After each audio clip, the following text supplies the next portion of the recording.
பரிசுத்த நாமத்துக்கு ஸ்தோத்திரம். நாங்கள் வந்து சொந்த வீடு இல்லாமல் ரொம்ப நாளாக வந்து ப்ரேயர் பண்ணிக்கிட்டே இருந்தேன். போன வருஷம் அன்பரின் பதத்தில் கூட்டத்தில் வந்துட்டு சொந்த வீடுக்காக ஜெபம் பண்ணிட்டு போயிருந்தோம். அப்போ செப்டம்பர் மாதம் வந்து ஒரு பாதி கட்டின வீடை வந்து ஆண்டவர் வாங்க உதவி செஞ்சார். எதிர்பாராத நேரத்தில் கிடச்சிது. அந்த வீட்டையும் வந்து திருப்பி முடிக்கிறதுக்கும் கொஞ்சம் சில தடைகள் வந்தது. அதையும் ஆண்டவருடைய சமூகத்தில் ஒப்பு கொடுத்தப்போ மே மாதம் 24ஆம் நல்லபடியாக அந்த சொந்த வீட்டை பால் காய்ச்சி சொந்த வீட்டில் எல்லாருமா குடியேறதுக்கு தேவன் உதவி செய்தார். தேவாதி தேவனுக்கு கொடான கொடி ஸ்தோத்திரம். கர்த்தருடைய பரிசுத்த நாமத்துக்கு ஸ்தோத்திரம். என்னோட பேர் திவ்யா, என்னுடைய கணவர் பேர் சந்தோஷ். நாங்கள் வந்து வீடு வாங்குறதுக்காக ரொம்ப வருஷமாக பார்த்துட்ருக்கோம். எவ்வளோ வாங்க வரைக்கும் போயிடுறோம். அப்புறம் தடைகளை நிறைய தடை வந்துருச்சு. அப்புறம் லாஸ்ட் மே மந்த் வந்து நாங்கள் வந்துருந்தோம். எப்போவுமே நான் மட்டும் தான் ப்ரேயர் கூப்பிடுவேன். என் ஹஸ்பண்ட் அன்றைக்கி தான் ஃபஸ்ட் டைம் கூட்டிகிட்டு வந்தேன். அப்போ அங்கிள் ப்ரேயர் பண்ணார் வீடு வாங்கணும் அப்படின்ட்டு. நான் என்னால் சொல்லவே முடியல, சொந்த வீடு வாங்கணும்னு வாய் அப்படியே அடைச்சிருச்சு, சுத்தமாக பேசவே முடியல என்னால். ஆனால் அங்கிளே வந்து நீ வீடு வாங்குவ அப்படின்னு சொன்னார். அப்புறம் நாங்கள் ப்ரேயர் பண்ணிட்டு போனோம். என் ஹஸ்பண்ட் கேட்டார், உங்கள் ப்ரேயர் பண்ண சாட்டிஸ்ஃபேக்ஷனா? ஏன்னா நாங்கள் முழுசாக ப்ரேயர் மீட்டிங் ஃபுல்லாக இல்லையேன்னு. இல்லை, நான் சொன்னேன் இந்த ப்ரேயரோட வேல்யூ உங்களுக்கு தெரியும், அது பெருசு அப்படின்னு நான் சொன்னேன். அப்புறம் நாங்கள் அதே மாதத்தில் மே மந்தில் பார்த்தீங்கன்னா கர்த்தர் எனக்கு ஒரு லேண்டு காமிச்சாரு. கரெக்டாக ஃபிக்ஸ் ஆயிடுச்சு. இப்போ ஜூன் மந்தில் வந்து நாங்கள் ரெஜிஸ்டரும் பண்ணிட்டோம். அந்த லோன் ப்ராசஸ், ரெஜிஸ்ட்ரேஷன் ப்ராசஸ் எல்லாமே ஈஸியாக கர்த்தர் கொடுத்தார். கர்த்தருக்கு கொடான கொடி நன்றி. கர்த்தருடைய பரிசுத்த நாமத்திற்கு ஸ்தோத்திரம். 2021 என் மகளுக்கு திருமணமாச்சு. 2 வருஷமாக குழந்தை இல்லாதனால ஹாஸ்பிட்டல்லாம் போய் பார்த்தோம். நிறைய டெஸ்ட் எடுக்க சொன்னாங்க. திரும்ப எடுத்த டெஸ்ட்டே எடுங்கன்னு சொன்னாங்க. நான் எப்போவுமே நம்பிக்கை டிவி ஐயாவோட ப்ரோக்ராமை பார்ப்பேன். அப்போ வந்து சொல்லுவார், ஐயா அடைக்கல பட்டணத்துக்கு வரவங்களுக்கெல்லாம் அங்கே உங்கள் பிரச்சனை கிடையாது, ஏசப்பாவோட பிரச்சனை, அவர்கிட்ட அவர் பாதத்தில் வந்து போனாவே எல்லாம் தீரன்னு சொல்லுவார். எனக்கு இது வரைக்கும் நான் அந்த பக்கம் போனதே கிடையாது. ஆனாலும் நான் ஃபோன் நம்பர் வந்தது ஸ்க்ரீனில், ஃபோன் பண்ணி கேட்டு இந்த மாதிரி எப்படி வரணும்னு அங்கே கைட் பண்ணாங்க அங்கே சிஸ்டர்ஸ்லாம். அப்புறம் போய் இந்த மாதிரி அடுத்த மாதமே நீங்கள் வந்து சாட்சி சொல்லுவீங்க, நான் நம்பிக்கையோடு போங்கன்னாரு. ஆனால் எங்கள் மாப்பிள்ளை வந்து கப்பலில் வேலை செய்கிறாரு. 6 மாதத்துக்கு ஒரு முறை தான் வருவார். அவர் போயே 2 மாதம் தான் ஆகுது. இன்னும் வரதுக்கே 4 மாதம். இவர் இப்படி சொல்கிறாருன்ட்டு ஒரு சேப்பலில் போய் உட்காந்து நல்லா ப்ரேயர் பண்ணிட்டு எப்படி தெரியலையே அப்படின்னு சொல்லிட்டு வந்தேன். அப்புறம் மறு மாதமே எங்கள் மாப்பிள்ளைக்கு ப்ரொமோஷன் சொல்லிட்டு உங்களுக்கு இங்கே வேக்கண்ட் இல்லை, நீங்கள் அடுத்த கப்பலில் வந்து ஜாயின் பண்ணிக்கோங்க அப்படின்னு சொல்லிட்டு அவரை வீட்டுக்கு அனுப்பிச்சிட்டாங்க. அவர் வீட்டுக்கு வந்து டிசம்பர் மாதமே என் மகள் இது கர்ப்பம் தரிக்க கர்த்தர் உதவி பண்ணார். கர்த்தருக்கே ஸ்தோத்திரம்.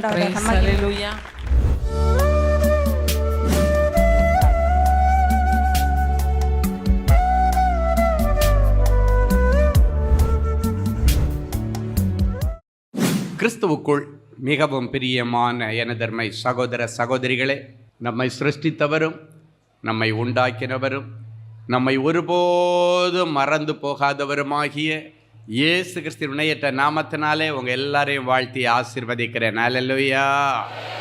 எல்லாரும் சந்தோஷமாக இருக்கீங்களா? இந்த நாளிலும் ஆண்டவருடைய பாதப்படியில் அமர்ந்து நிறைய எதிர்பார்ப்புகளோடு வருகிற என் பிள்ளைகளுக்கு என்ன மங்கள வார்த்தை சொல்ல விரும்புகிறேன்.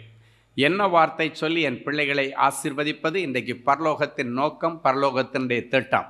பரலோகத்தினுடைய திட்டத்தை குறித்து ஜெபத்திலே தரித்திருந்த பொழுது கர்த்தர் இந்த வருஷத்தை குறித்து நமக்கு கொடுக்கிற ஒரு விசேஷித்த மங்கள வார்த்தை ஏசாயா தீர்க்கதரிசியின் புஸ்தகம் 60ஆம் அதிகாரம் 5வது வசனம் இப்படியாய் சொல்லுகிறது. எடுத்து வாசிப்போமா? அப்பொழுது நீ அதை கண்டு ஓடி வருவாய். உன் இருதயம் அதிசயப்பட்டு பூரிக்கும். கடற்கரையின் திரளான கூட்டம் உன் வசமாக திரும்பும். ஜாதிகளின் பலத்த சேனை உன்னிடத்திற்கு வரும். உன் இருதயம் அதிசயப்பட்டு பூரிக்கும். நெஞ்சில கையை வச்சு சொல்லுங்க, என் இருதயம் அதிசயப்பட்டு பூரிக்கும். நிறைய பேர் அதிசயத்தை எதிர்பார்த்து தான் வந்திருக்கிறீங்க. அதிசயம் நடக்கணும்னா அதிசயம் செய்கிறவர் நம்ம கூட இருக்கணும். அதிசயம் நடக்கணும்னா அதிசயமானவர் என்கிற பெயரோடு பிறந்த இயேசு உங்க கூட இருக்கணும். எனவே தான் இந்த அதிகாரத்தின் தொடக்க பகுதி சொல்லுகிறது, இனி நீ எழும்பி பிரகாசிக்க போகிறாய். இவ்வளவு நாளும் இருளுக்குள் கிடந்த நீங்கள் இனி எழும்பி பிரகாசிக்க போகிறீர்கள். எழும்பி பிரகாசி, உன் ஒளி வந்தது. உன் ஒளி என்று சொல்லக்கூடியது உலகத்திற்கு வெளிச்சத்தை கொடுக்க வந்த என் ஆண்டவராகிய இயேசு கிறிஸ்து. நீ எழும்பி பிரகாசிக்கணும்னா ஒளியாம் இயேசு கிறிஸ்து உனக்குள்ளால எழுந்தருளி வர வேண்டும். ஆண்டவராகிய இயேசு கிறிஸ்து ஒளியாம் இயேசு உன் வாழ்க்கையில் வந்தால் உன் இருள் விலகும். ஏன்னா ஒளிக்கும் இருளுக்கும் சம்பந்தம் இல்லை. சந்திரன் வந்தவுடனே சூரியன் ஓடிவிடும், சூரியன் வந்தவுடனே சந்திரன் ஓடிவிடும். இயற்கையின் படைப்பிலேயே இப்படிப்பட்ட ஒளிக்கும் இருளுக்கும் சம்பந்தம் இல்லாத, சம்பந்தம் கலக்காத ஒரு இயற்கையைத்தான் கர்த்தர் நமக்கு படைத்து வைத்திருக்கிறார். ஒரு மனுஷன் எழும்பி பிரகாசிக்கணும்னா ஒளியாம் இயேசு கிறிஸ்து அவனுக்குள்ளே வர வேண்டும்.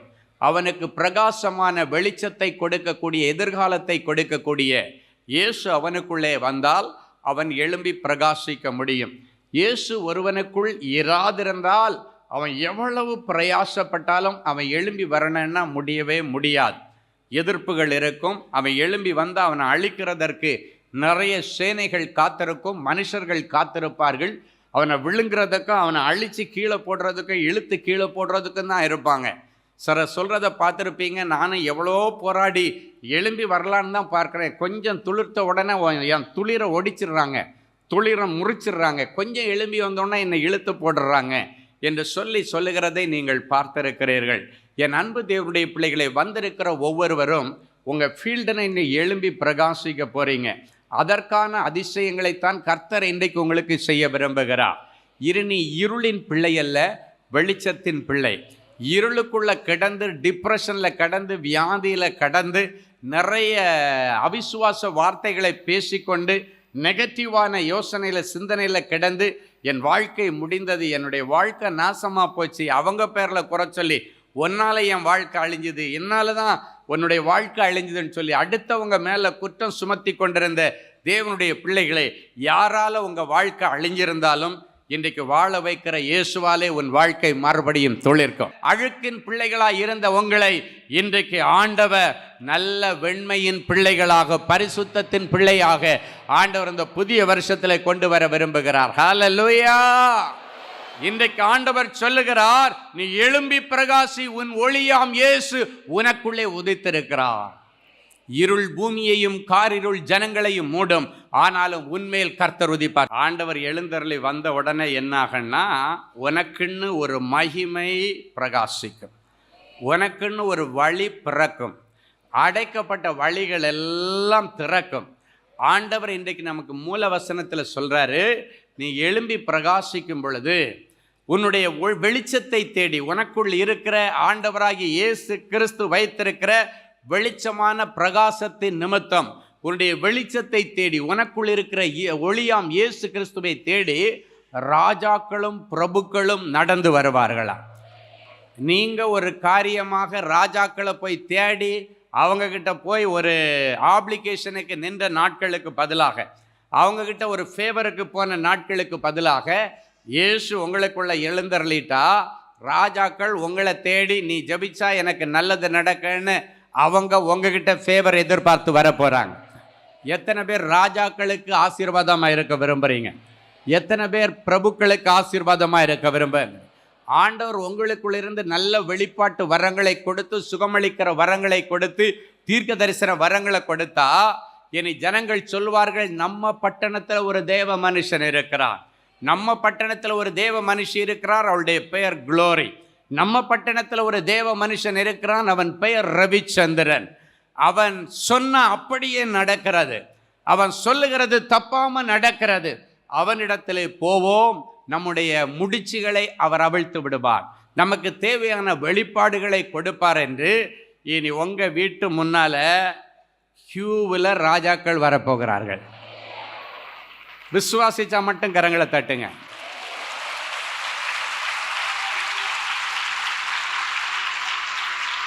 அது எப்படி பிரதர்? ராஜாக்கள் வந்து தேசத்தினுடைய பிரஜைகளை தேடி தேசத்தின் ராஜாக்கள் வருவார்கள்னா, ராஜாதி ராஜா உனக்குள்ள இருந்தால் ராஜா உன்னை தேடி வருகிறது இயல்பு. நம்ம எல்லாரும் ராஜாதி ராஜாவுடைய பிள்ளைகள். அது சாத்தியமான்னு பார்த்தா சாத்தியம்தான். பழைய ஏற்பாட்டு நாட்களில் ஈசாக்கு என்கிற ஒரு தேவ மனிதன் இருந்தான். அவன் கேரார் என்கிற ஊருக்கு போன்னு சொல்லி ஆண்டவர் சொல்ல, நீ போடா. அவன் அங்கே போகிற காலமாக அது ஒரு பெரிய பஞ்சகாலம். அவங்க அப்பா காலத்தில் ஒரு பெரிய பஞ்சம் வந்தது, அதை விட ஒரு பெரிய பஞ்சம் ஆண்டவர் அந்த பட்டணத்துக்கு அவனை அனுப்பும் பொழுது இருக்கிறது. ஆனால் ஆண்டவருடைய வார்த்தையை நம்பி அவன் போனான். கேரார் என்கிற பட்டணத்துக்கு போனான். அந்த கேரார் என்கிற பட்டணத்தை அரசாண்டு கொண்டிருந்தவன் அபிமெலேக்கு என்கிற ஒரு ராஜா. அப்போ இவன் போன உடனே எல்லாரும் அவனை அற்பமாக நினைச்சாங்க. எப்போன்னு சொல்லுவாங்க தெரியுமா, நீ பிழைக்கிறதுக்குன்னு இங்கே வந்த நாங்கள் இங்கேயே பூர்வீகமாக இருக்கிறவங்க. இந்த ஈசாக்கு பஞ்சகாலத்தில் விதைக்கிறான். ஏன்னா ஆண்டவர் கூட்டு வந்தார். அவன் தோன்ற இடத்துல எல்லாம் தண்ணி வந்துக்கிட்டே இருக்கிறது, எங்கே தோன்றினாலும்.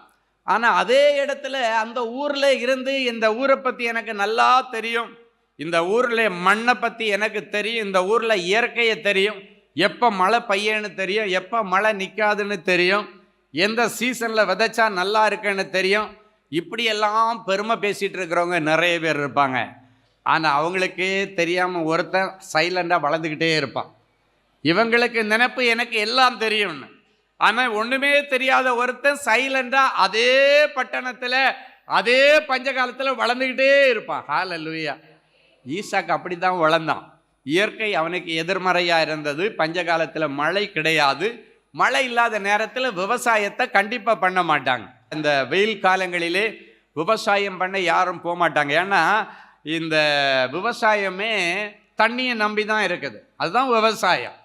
அப்போ தண்ணி இல்லாத காலங்களில் விவசாயம் பண்ண மாட்டாங்க. ஆனால் இந்த ஈசாக்கு என்ன பண்ணா, ஆண்டவரை நம்பி அந்த தேசத்தில் பஞ்ச காலத்தில் விதைக்கிறான். அதுக்கு தண்ணி பாய்ச்சுக்கிறதுக்காக வேண்டி போர் போடுறான்னு சொல்ல, நம்ம பாஷையில் கிணறு தோன்றான். அவன் எந்த இடத்துல தோண்டினாலும் தண்ணி அப்படி பெருக்கெடுத்து வருது. எல்லாரும் சண்டை போடுறாங்க, இது எந்த இடம், எங்கள் இடத்துல நீ கிணறு தோண்டியிருக்க, இது என்கிட்ட கொடுத்துடணுன்னா கொடுத்துருவான். ஏன்னா அவனுக்கு தெரியும், ஒரு வழி அடைஞ்சா இன்னொரு வழியை ஆண்டவர் திறப்பார். சொல்லுங்கள், ஒரு வழி அடைஞ்சா இன்னொரு வழியை திறப்பார். இன்றைக்கி நிறைய பேர் ஒரு வேலை முடிஞ்சு போச்சு, இதுக்கு மேலே வேலையே கிடைக்காதுன்னு வந்திருக்கிறீங்க. இல்லை, இதை விட பெட்டரான வேலை கிடைக்கும். ஹல்லேலூயா. அப்போ விட்டு கொடுத்துட்டான். சரி, இந்தப்பா உங்கள் கிணறா வச்சுக்கோ. ஏன்னா அவனுக்கு தெரியும், தான் ஆராதிக்கிற ஆண்டவர் ஒரு வழி அடையும் பொழுது புதிய வழியை திறப்பான். விட்டுட்டு அடுத்து இன்னொரு இடத்துல கிணறு தோன்றான். அங்கே போனால் இன்னும் தண்ணி பெருக்கெடுக்கிறது. ரொம்ப ஆச்சரியமாக எல்லாம் ஜனங்கள் பார்க்குறாங்க. அங்கேயும் வந்து வாக்குவாதம் பண்ணுறாங்க. சரி, இந்த வச்சுக்கோ. இன்னொரு இடத்துல போய் தோன்றான். அந்த இடத்துல இன்னும் அதுவே அதிகமாக, முன்பிருந்ததை காட்டிலும் அதிகமாக தண்ணி வருகிறது. இதெல்லாம் எதுக்கு அடையாளம்னா, ஒரு வாசல் முடிஞ்சு போச்சுன்னு கண்ணீரோடு இருக்கிற, இதுக்கு மேலே புதிய வாசல் அதை விட அதிக நீரூற்றோடு தான் கிடைக்கும். அவன் மூன்றாவது தோண்டின அந்த நீரூற்றுக்கு ரகபோத்துன்னு பேர் வச்சான். ஏன்னா அதுக்கு பிறகு ஒரு பயலாம் வாக்குவாதம் பண்ண வரல. ஹல்லேலூயா. வாக்குவாதம் இல்லாத ரகபோத்தின் விரிவாக்கத்தை கர்த்தர் உனக்கு கொடுக்க போகிறார். ஹல்லேலூயா. யாரும் வாக்குவாதம் பண்ண முடியாத ரகபோத்தை கர்த்தர் கொடுக்கிறார். இப்போ பார்த்தீங்கன்னா அவன் பஞ்ச காலத்தில் விதைக்கிறான். கர்த்தர் அவனை ஆசீர்வதிச்சு 100 மடங்கு அறுவடை. அதனால அவனுடைய செல்வங்கள் வளருகுது. எல்லாரும் பஞ்சகாலத்தில் அடிபட்டு இருக்கும்போது இவன் மட்டும் வளர்றான். நான் சொன்னேன் தெரியுமா, எனக்கு தெரியாதா எங்கள் ஊரை பற்றி, இந்த மண்ணை பற்றி தெரியாதா, சூழ்நிலை இயற்கையை தெரியாதா, வானத்தை பார்த்தாலே மழை பெய்யுமா பெய்யாதான்னு சொல்லுவேன். அப்படின்னு எல்லாம் வேண்டாவாதம் பேசினவங்களா இனி நீங்கள் இருக்கக்கூடாது. ஆண்டவருக்கு முன்னால், ஆண்டவரே எனக்கு ஒன்றுமே தெரியாதுப்பா, இயற்கையும் தெரியாது, இந்த ஊரை பற்றியும் தெரியாது, மண்ணை பற்றியும் தெரியாது, எனக்கு தெரிஞ்சதெல்லாம் நீங்கள் தான்ப்பான்னு சொல்லி அவரை நம்பி நீங்கள் விதைச்சிங்கன்னா ஈசாக்கு 100 மடங்கு அறுத்தது போல நீங்கள் அறுப்பீங்க. ஹல்லேலூயா. உன்னுடைய தாளந்துகள் திறமைகள் மேலே உன்னுடைய நம்பிக்கை வைக்காமல் இயேசுவின் மேலே உன் நம்பிக்கையை வை. இந்த புதிய வருஷத்தில் இப்போ என்ன ஆச்சு, எல்லாரும் ஆச்சரியப்படக்கூடிய விதத்தில் அவன் ஷார்ட் பீரியடில் மட்டன்னு வளர்ந்து வர்றான். எனக்கு தெரிஞ்சு நிறைய கொரோனா பீரியடில் நிறைய வளர்ந்த நிறைய ஊழியர்களும் இருக்கிறார்கள். கொரோனா பீரியடில் வளர்ந்த நிறைய தொழில் செய்கிறவங்களும் இருக்கிறாங்க. அழிஞ்சவங்களும் இருக்கிறாங்க, வளர்ந்தவங்களும் இருக்கிறாங்க. ஸோ இந்த வளர்ந்தவங்க யார் லிஸ்ட்டில் இருந்தவங்கன்னா ஈசாக்குடைய லிஸ்ட்டில் இருந்தவங்க. ஆண்டவரே எல்லாம் எதிர்மறையாக இருக்குதுப்பா, ஆனாலும் உங்களை நம்பி வலையை போடுறேன், உங்களை நம்பி நான் இதை செய்கிறேன் ஆண்டவரே என்று சொல்லி சைலண்டாக அந்த பீரியடில் வளர்ந்த ஊழியங்கள் அநேகம் இருக்கிறது. சைலண்டாக அந்த பீரியடில் வளர்ந்த வியாபாரங்கள் நிறைய இருக்கிறது. அந்த பீரியடை போல் எனக்கு பொற்காலம் ஒன்றுமே இல்லைன்னு நிறைய பேர் சொல்லுகிறதை என்னுடைய சொந்த செவிகள் கேட்டிருக்கிறது. இப்போ இவன் நல்லா வளர்ந்த உடனே இவனுடைய வளர்ச்சியை எல்லா இடங்கள்லையும் யாரும் அவன் போய் சொல்லி தெரியலை, நான் இப்படி வளர்ந்துட்டேன், இப்படி முன்னேறிட்டேன்னு ஒன்றும் சொல்லலை.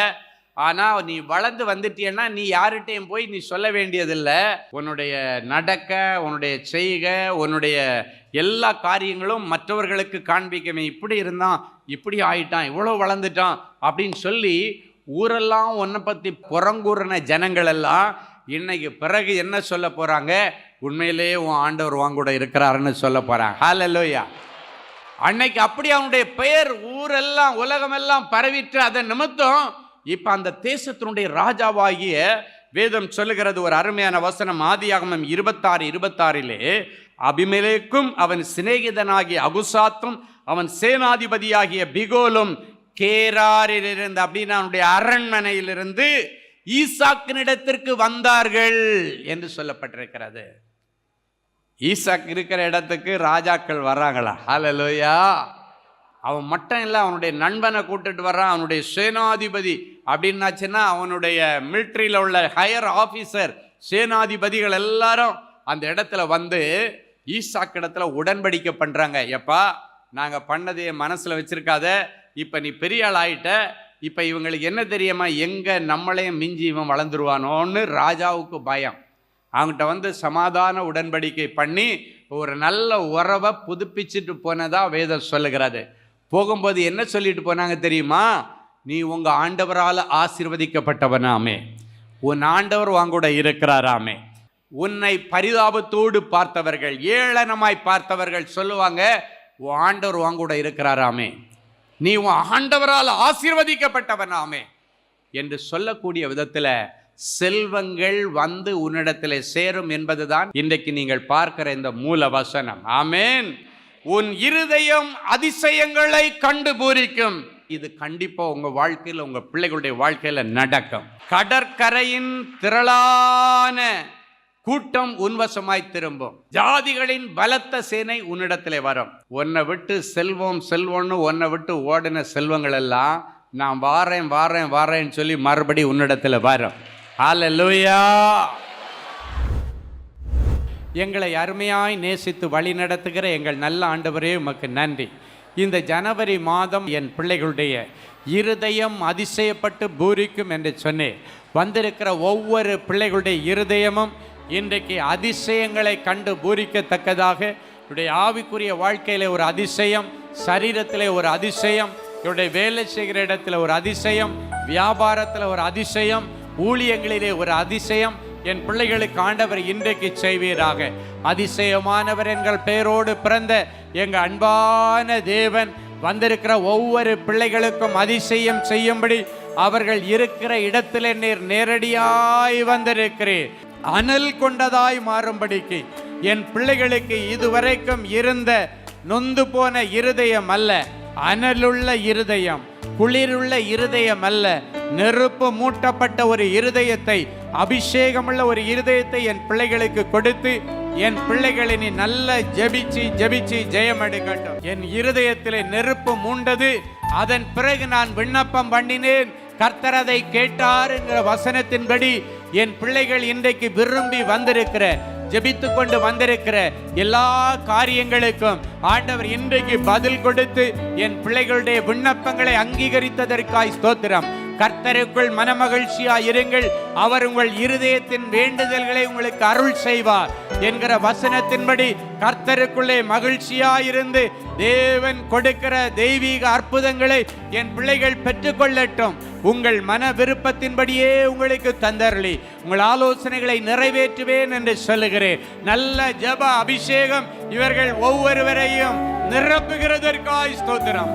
ஆவியோடு கருத்தோடு ஜெபிக்கட்டும், அனலோடு ஜெபிக்கட்டும், அபிஷேகத்தோடு ஜெபிக்கட்டும். நுகங்களும் கட்டுகளும் அறுக்கப்படட்டும் சுவாமி. ஜெப நேரத்தில் நீ தூக்கம் வரக்கூடாது. ஜெபிக்கிற நேரத்திலே என் பிள்ளைகளுக்கு தேவையில்லாத எண்ணங்கள் வரக்கூடாது. உற்சாகமாய் ஜெபித்து என் பிள்ளைகள் ஜெயமெடுப்பார்களாக. அது மட்டுமல்ல, என் இருதயம் நல்ல விசேஷத்தினால் பொங்குகிறது என்று சொன்னீரே. எந்தெந்த குடும்பத்தில் நல் விசேஷங்கள் நடக்கலையோ, தடைப்பட்டிருக்கிற திருமண காரியங்கள் சிறப்பாய் நடக்கட்டும். இங்கு வந்திருக்கிற எல்லா ஈசாக்குகளுக்கு நல்ல ரெபேக்காளை தாரும். வந்திருக்கிற ரெபேக்காள்களுக்கு நல்ல ஈசாக்கை நீரே கொடுத்து இவர்களுடைய இருதயம் நல்ல விசேஷத்தினால் பொங்கும்படிக்கு ஆண்டவரே என் பிள்ளைகளுடைய திருமண தடைகளை உடைச்சி உங்க தலைமையில திருமணம் நடப்பதாக இயேசுவின் மூலம் பிதாவே, ஆமென், ஆமென். கிறிஸ்துவுக்குள் அன்பானவர்களே, ஆண்டவராகிய இயேசு கிறிஸ்துவின் இனிய நாமத்தில் அன்பின் வாழ்த்துக்கள்.